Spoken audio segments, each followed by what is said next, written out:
ये बात धीरे धीरे अब कुछ वैज्ञानिक भी बता रहे हैं कि हमारे आसपास वही होता है जिसमें हमारी कोई आसक्ति होती है। तो पेड़ भी अगर हमारे कोई आंगन में है तो सच मानिए को रिलेशन जरूर है उससे हमारा।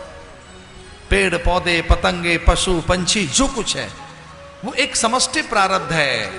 कोई प्रारब्ध हमारा उसके साथ कोई कनेक्शन, कोई उससे हमारा संबंध जरूर है निश्चित रूप से। इस धरती पर हम अकेले, हम ही खुद नहीं है। इस धरती पर जितनी वनस्पतियां हैं, जितने झील जलाशय नदियां हैं, जितने सागर और सरोवर हैं, जितने पर्वत शिखर और उनसे जो कुछ भी प्राप्त हो रहा है, इन ग्रह नक्षत्रों से हमारा कोई संबंध है। और इस तरह से कभी हम आंख खोल कर देखें अपनी, तो हम पाएंगे कि एक सह अस्तित्व है। इस धरती पर हम अकेले नहीं हैं। पेड़ बहुत कुछ देता है।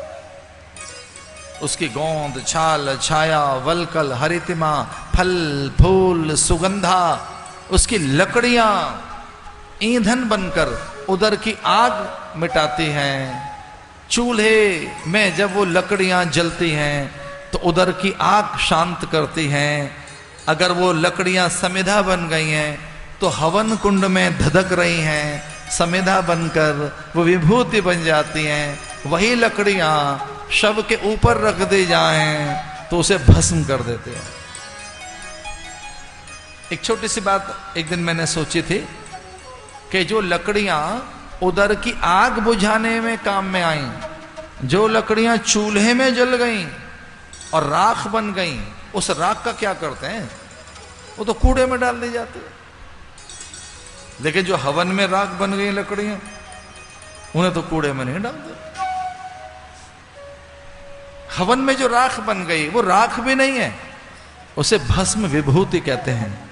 वो मस्तक पर धारण होती है, उसे किसी सुंदर प्रवाह में बखेर दिया जाता है। कूड़ेदान में उस हवन की विभूति और राख को नहीं डालते।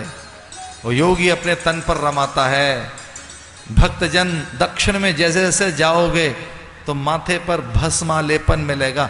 दक्षिणात्त जो एक प्रवृत्ति है, दक्षिण में मस्तक पर भस्म। कौन सी भस्म? जो चूल्हे में लकड़ी जली है उसकी राख लगाता है माथे पर? नहीं। कहां की भस्म है वो? शमशान की भस्म? बिल्कुल नहीं। कौन सी भस्म लगती है? वृक्षों से बहुत कुछ सीखा जा सकता है। जितना अधिक मित्र वृक्ष है शायद कोई होगा, वो जितने निकट के हमारे संबंधी हैं। सबसे अगर निकट का कोई संबंधी है हमारा, पद्म पुराण कहता है, जिससे बहुत सीधा सीधा हमारा संबंध है, कई जन्मों का जो हमारा संगी साथी है, उसका नाम पेड़ है। वो हमें ऑक्सीजन देता है, प्राण देता है, छाया देता है। अगर पेड़ धरती पे ना हो तो बादल कभी नहीं आ सकते। बादलों को बुलाने में जिसकी भूमिका है उसका नाम वृक्ष है। ये वृक्षित हैं जो बादलों को बुलाते हैं। ये वृक्षित हैं जो हरितिमा रखते हैं। ये वृक्ष हैं जो आपकी कार्बन डाइऑक्साइड छीन रहे हैं, आपको ऑक्सीजन दे रहे हैं, या कि वो आपके भीतर में सारे रस और रस आपकी शक्ति सुरक्षित रहे, वो वृक्ष देते हैं। अपने आंगन में एक पेड़ जरूर लगाइए।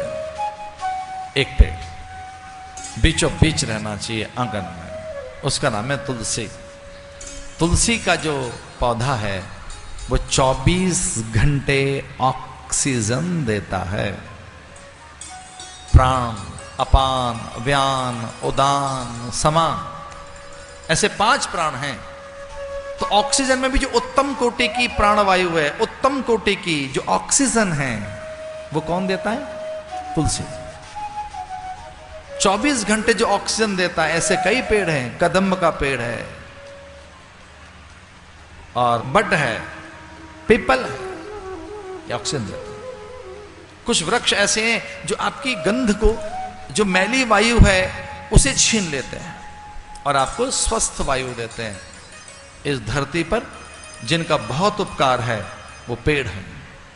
जो वृक्ष हैं वो पेड़, जो जिनका बहुत उपकार है वो वृक्ष हैं। वो प्राणवायु देते हैं, अन्न देते हैं, औषधि देते हैं।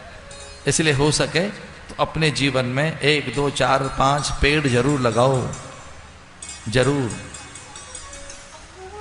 आप जानते हो कि एक आदमी अपने जीवन में कितने पेड़ खत्म कर देता है? एक आदमी औसतन कितने खत्म कर देता है पेड़? कल्पना करके देखिए, एक आदमी को सैकड़ों पेड़ चाहिए और कितने लगाता है वो? कितने लगाए आपने? इमारती सामान कितना चाहिए? भीतर की आग को मिटाने के लिए कितना ईंधन चाहिए? रोज कितनी ऑक्सीजन चाहिए? जो बड़े बड़े वृक्ष होते हैं, ऐसे एक पूरे जीवन में एक आदमी को, बड़े बड़े जो मोटे वृक्ष होते हैं, एक आदमी को 300 पेड़ चाहिए।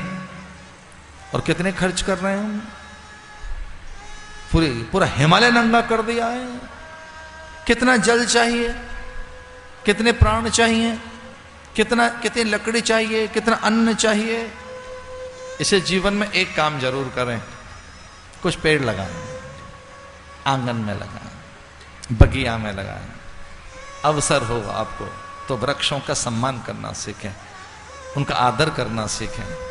आपको चौंकाने वाली बात बता रहा हूं, हमारे शास्त्र ऐसा कहते हैं कि पेड़ काटने से पहले उसे बताया जाए कि हमें इतनी सी डाल चाहिए, ये तना चाहिए, ये टहनी चाहिए, वहां सुपारी रखनी चाहिए। सुपारी रख के आओ और कहो कि हे वृक्ष देवता, हमें तुझसे इतनी लकड़ी चाहिए, तो वो अपने प्राण सोख लेगा और वो लकड़ी आपको दे देगा।